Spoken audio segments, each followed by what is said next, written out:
of hundreds of people, 40% of those people being women and children.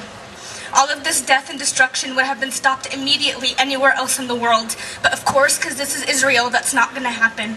Although only yesterday, the Vatican Justice and Peace Minister was quoted saying that Gaza is, I quote, increasingly resembling a big concentration camp, end quote. The United States continues blocking UN statements calling for the immediate ceasefire, and Israeli authorities keep spewing the same excuses over and over to justify their actions. Israeli authorities claim to be acting in response to Hamas breaking the truce agreed upon in Egypt the previous summer, but all you have to do is read the newspapers to see that this claim is completely false. Israeli authorities, not Hamas, violated the truce on November 5th, 2008, a month and a half before this latest offensive. This has been confirmed by several international news sources, such as Reuters, CNN, and Haaretz, an Israeli newspaper, which read, I quote, 6 months ago, Israel asked and received a ceasefire from Hamas. It unilaterally violated it when it blew up a tunnel while asking Egypt to get the Islamic group to hold its fire. Israeli authorities also claim to be only targeting Hamas, and yet the majority of the victims, the majority of those that are dead, are civilians. Only 2 days ago, a United Nations school run in Gaza was destroyed in an airstrike. UN officials have reported that while at least 30 people have died and at least 55 have been injured, not a single one of those people were militants. Not a single one. If Israeli authorities are truly targeting Hamas, then their aim wouldn't be so indiscriminate. Which brings me to the point that Israel has a very, very impressive amount of technology. Very impressive. They have night vision, they have satellite imaging, and they have heat-sensitive technology. You're telling me that with all of this technology, they can't differentiate between a school and a government building, or a civilian and a Hamas official? That doesn't make any sense to me. I find it hard to believe.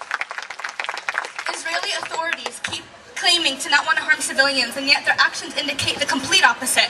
Not only are they blocking crucial medical supplies and food from entering Gaza, but they have bombed the tunnels and physically rammed the relief boats that have been trying to come in with supplies. Only a few days ago, Israel denied the Red Cross, an internationally recognized, unbiased organization, from entering Gaza, leaving thousands of civilians to die due to lack of medical relief. If the Israeli government was so concerned about the well-being of Palestinian civilians, they wouldn't be trying so hard to prevent their mere survival.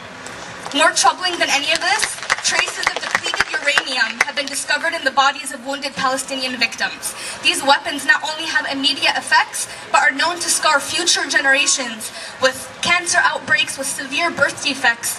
And honestly, these weapons haven't been used since the Gulf War, so why is Israel pulling these things out right now? At this point, the only thing I can think of is the Israeli government defending itself from the Palestinians by attempting to wipe out and cripple their future generations. This inhumane supposed self-defense technique completely invalidates Israel's claims that it's merely protecting itself. To try to wipe out the future of Gaza and to try to cripple their future children with plagues of cancer and birth defects is not self-defense. You can label it whatever you want, but look in a dictionary and that is not self-defense.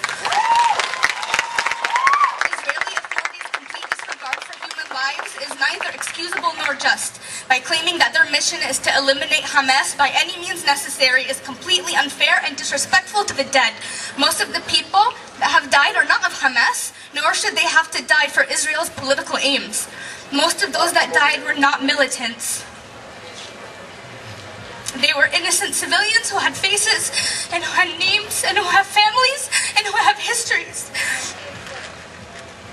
And to completely shove them aside and label them as Hamas, or to claim that this current offensive is successful when they are dying for that cause, is completely appalling, and I can't see how the people behind me can stand up there while this is occurring. It just doesn't make sense to me.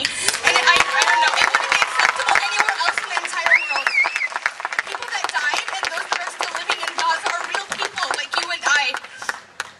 They do not deserve the jail in which they live, nor the death which is seemingly inevitable. No child deserves to spend New Year's Eve seeing the sky ablaze, not with fireworks, but with the bombs that are dropping around them. And no mother deserves to go to sleep wondering whether or not her family will be there in the morning. the mother of the 5 sisters, Tahrir, Ikram, Samad, Dina, and Jawahir, ages 17, 15, 12, 8, and 4, who were killed by an Israeli missile attack while they were sleeping in the middle of the night. Ultimately, all I'm asking of you, my fellow students, is to open your eyes and start seeing the situation in Gaza for what it really is. It's a completely avoidable, quote, full-blown humanitarian crisis, end quote, according to the Red Cross. The rest of the world is appalled at Israeli authorities' lack of compassion, while the United States and Israeli government stand unified in support of the destruction of Gaza.